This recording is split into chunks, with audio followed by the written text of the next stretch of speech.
Hello friends, Deepavali ஸ்பெஷலாக already நம்ம ஒரு வீடியோ பார்த்தோம். அதில் நான் அதிரசமும் முறுக்கும் எப்படி செய்யுதுன்னு காமிச்சிருக்கேன். இன்றைக்கி நம்ம ஒரு சூப்பரான அச்சு முறுக்கு எப்படி செய்கிறதுன்னு தான் பார்க்க போகிறோம். வாங்க எப்படி செய்யுதுன்னு பார்க்கலாம். அச்சு முறுக்கு செய்யறதுக்கு நான் வீட்டில் இருந்த அரிசி மாவே எடுத்திருக்கேன், ஆல்ரெடி அரைச்சது. ஒரு வேளை உங்ககிட்ட பச்சரிசி மாவு இல்லைன்னா நீங்கள் அரைச்சி எடுத்துக்கணும். இப்போ ஃபஸ்ட்டு தேங்காய் பால் எடுக்கணும். அதுக்கு நான் ஒரு அரை மூடி தேங்காய் எடுத்துக்கிறேன். அதை தேங்காய் பேர்த்து எடுத்துக்கிறேன். இன்றைக்கி நான் அரிசி காய வச்சு அரைச்சி காட்டலை, ஏன்னா ஆல்ரெடி எங்கள் வீட்டில் அரைச்சி வச்சுருந்த அரிசி மாவு இருந்துச்சு. நான் சம்பா பச்சரிசி எடுத்துக்க போகிறேன். உங்கள் வீட்டில் எந்த பச்சரிசி இருக்கோ நீங்கள் அதை அரைச்சிக்கலாம். தேங்காவை கட் பண்ணி எடுத்தாச்சு. இதை நான் மிக்சர் ஜாரில் சின்ன சின்னதாக கட் பண்ணி ஆட் பண்ணிக்கிறேன். அச்சு முறுக்கு செய்கிறது ரொம்ப சிம்பிள் தான். ஸோ ஃபஸ்ட்டு நான் அரிசி மாவு ரெடி பண்ணி வச்சிட்டனால தேங்காய் பால் ரெடி பண்ணுறதுக்கு ஃபஸ்ட்டு ரெடி பண்ணுறேன். இப்போது தேங்காய் பால் அரைச்சி எடுத்தாச்சு. இந்த தேங்காவோட ஒரு 1/2 கிளாஸ்லேருந்து 1 கிளாஸ் தண்ணி ஊற்றி தேங்காய் பால் அரைச்சி எடுத்துக்கலாம். இதை ஒரு வடிகட்டியில் ஸ்ட்ரெயின் பண்ணி எடுத்துக்கலாம். தேங்காய் பாலை மட்டும் எடுத்துக்கலாம். தேங்காய் பால் ஸ்ட்ரெயின் பண்ணி எடுத்தாச்சு. நான் 3 கிளாஸ்க்கு சம்பா பச்சரிசி மாவு எடுத்திருக்கேன். உங்ககிட்ட எந்த பச்சரிசி மாவு இருந்தாலும் நீங்கள் அதை எடுத்துக்கலாம். அச்சு முறுக்குக்கு அரிசி மாவு ரொம்ப நைஸாக அரைச்சி எடுக்கணும். அப்போ தான் முறுக்கு நல்லா வரும். நான் இந்த கிளாஸில் தான் 3 கிளாஸ் அளந்திருக்கேன். அதே கிளாஸில் 1 கிளாஸ் சர்க்கரை, 1/4 சர்க்கரை தேவைப்படுது. நான் ஃபஸ்ட்டு 1 கிளாஸை போட்டிருக்கேன். அதுக்கப்புறமா மாவு மிக்ஸ் பண்ணும்போது இன்னொரு 1/4 கிளாஸ் ஆட் பண்ணிப்பேன். 1 கிளாஸ் சர்க்கரையோட இப்போ நம்ம எடுத்து வச்சுருந்த 3 கிளாஸ் பச்சரிசியும் ஆட் பண்ணிக்கலாம். ஒரு வேளை நீங்கள் 1 கிலோ பச்சரிசி எடுத்தீங்கன்னா 450 கிராம் சர்க்கரை எடுத்துக்கோங்க.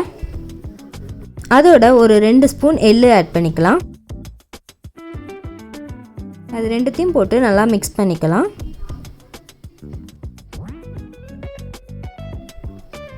இதில் ரொம்ப கம்மியாக கொஞ்சோண்டு சால்ட் ஆட் பண்ணுறேன், ஏன்னா கொஞ்சம் டேஸ்ட்டை என்ஹான்ஸ் பண்ணி கொடுக்கும். அதுக்கப்புறம் நம்ம அரைச்சி எடுத்திருந்த தேங்காய் பால் ஆட் பண்ணிக்கலாம். கொஞ்சம் கொஞ்சமாக தேங்காய் பால் ஆட் பண்ணி மிக்ஸ் பண்ணலாம்.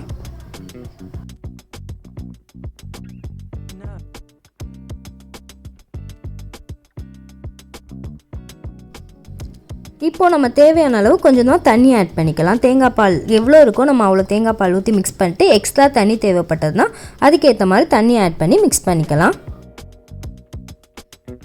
மாவை நல்லா மிக்ஸ் பண்ணி கலக்கிக்கோங்க. நல்லா இந்த அளவு கன்சிஸ்டன்சி வர அளவுக்கு கலக்கிக்கோங்க. இப்போது இதில் எக்ஸ்ட்ரா நான் 1/4 கிளாஸ் சர்க்கரை ஆட் பண்ணுறேன். ஸ்டார்டிங்கில் 1 கிளாஸ் சர்க்கரை போட்டோம். இதில் எக்ஸ்ட்ரா ஒரு 1/4 கிளாஸ் சர்க்கரை ஆட் பண்ணுறேன். உங்களுக்கு இனிப்பு கம்மியாக தான் தேவைன்னா 1 கிளாஸ் சர்க்கரையே போதும். இப்போது ஸ்டவ் ஆன் பண்ணி கடாயை அடுப்பில் வச்சுக்கலாம். இன்றைக்கி நான் அச்சு முறுக்கு சூட தேங்காய் எண்ணெய் யூஸ் பண்ணுறேன். நீங்கள் எந்த எண்ணெய் உங்களுக்கு பிடிக்குமோ ஆட் பண்ணலாம். உங்களுக்கு ஒரு வேளை தேங்காய் எண்ணெய் டேஸ்ட்டே பிடிக்கும்னா தேங்காய் எண்ணெயை ஆட் பண்ணி சுடலாம். இதுதான் அச்சு முறுக்கு போடுறதுக்கான அச்சு. இதை நம்ம நல்லா எண்ணெயில் காய வைக்கணும். ஒருவேளை நீங்கள் ரொம்ப நாள் கழித்து அச்சு யூஸ் பண்ணுறீங்க அப்படின்னா இந்த அச்சை நீங்கள் ஒரு நாள் முன்னாடியே சோறு வடித்த தண்ணியில் ஒரு நாள் நைட் ஃபுல்லாக போட்டு வச்சுட்டு அடுத்த நாள் வாஷ் பண்ணி எடுத்திங்கன்னா கொஞ்சம் முறுக்கு நல்லா ஒட்டாமல் நல்லா வரும். இப்படி எண்ணெயில் நல்லா எண்ணெய் காயிற வரைக்கும் அந்த அச்சும் நல்லா காயணும் எண்ணெயில் போட்டு. அப்போ தான் அந்த நம்ம மாவு அச்சில் ஒட்டாமல் அழகாக இறங்கி வரும். அதனால் நான் எண்ணெயில் நல்லா காய வைக்கிறேன் அச்சை.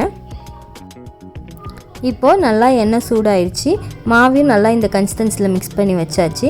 பாருங்கள், எண்ணெயில் அச்சும் நல்லா இதுவாகிடுச்சு. இப்போது அதை அப்படியே நம்ம மாவில் முக்கி, ரொம்ப ஃபுல்லாக முக்கிடக்கூடாது. இந்த மாதிரி பாதி முக்கிட்டு அதை அப்படியே எடுத்து நம்ம எண்ணெயில் வைக்கணும். எண்ணெயிலேருந்து அந்த மாவே அழகாக அதுலேருந்து இறங்கி வரும். பாருங்கள், லைட்டாக ஷேக் பண்ணிவிட்டு எண்ணெயில் வச்சுருக்கணும். வச்சா இந்த மாதிரி மாவு அதுலேருந்து இறங்கி அழகாக கீழே வந்துடும். முறுக்கு அச்சு எடுத்து நம்ம வெளியில் வைக்கக்கூடாது, திருப்பி எண்ணெய்க்குள்ளேயே தான் வைக்கணும். அது எண்ணெயிலே நல்லா காஞ்சாதான் திருப்பி நம்ம நெக்ஸ்ட் முறுக்கு சுடும்போதும் ஒட்டாமல் வரும். அதனால் அதுவும் எண்ணெயிலே காயட்டும்.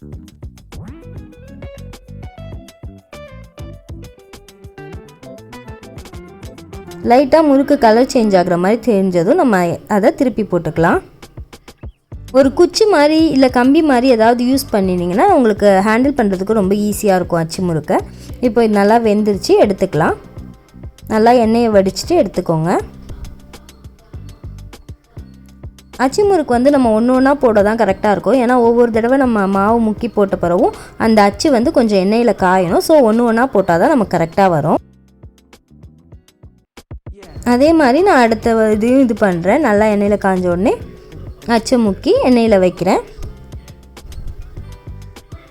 கொஞ்ச நேரம் அப்படியே வச்சுட்டு அதுக்கப்புறம் அது லைட்டாக ஷேக் பண்ணினா அழகாக அந்த மாவு வந்து இறங்கி வந்துடும்.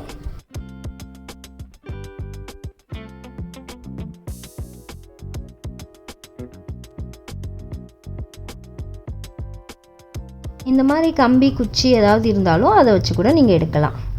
ஒவ்வொரு தடவை அச்சை வந்து மாவில் முக்கிறதுக்கு முன்னாடி மாவை நல்லா கலக்கி விட்டுக்கணும். அப்போ தான் எள் வந்து எல்லா இடத்துலையும் மிக்ஸ் ஆகும். மாவும் வந்து நம்ம அடுத்து அச்சு இது பண்ணுறதுக்கு கரெக்டாக இருக்கும்.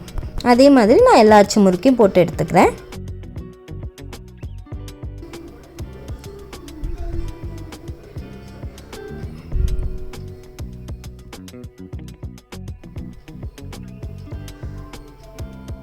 சில டைம்ஸ் அச்சுலேருந்து மாவு அழகாக கரெக்டாக இறங்கி வந்துடும். ஆனால் சில நேரம் அச்சு வந்து அப்படியே ஒட்டிக்கும். அப்போ வந்துட்டு என்ன பண்ணால் நீங்கள் கம்பி குச்சி ஏதாவது வச்சுருந்தீங்கன்னா இந்த மாதிரி மேலே சைடில் அப்படி லைட்டாக குத்தி விட்டிங்கன்னா அப்படியே அழகாக வந்துடும்.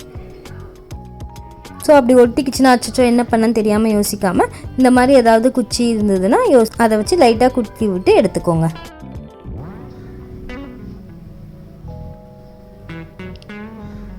நம்மளோட தீபாவளி ஸ்பெஷல் அச்சு முறுக்கு ரொம்ப சூப்பராக ரெடி ஆகிடுச்சு. நீங்களும் ட்ரை பண்ணி பாருங்கள். அச்சு முறுக்கு எவ்வளோ கிறிஸ்பியாக ரொம்ப சூப்பராக இருக்குது. டேஸ்ட்டும் ரொம்ப சூப்பராக இருந்துச்சு. இனிய தீபாவளி நல்வாழ்த்துக்கள். ரொம்ப சேஃபாக ஜாலியாக தீபாவளியை கொண்டாடுங்க.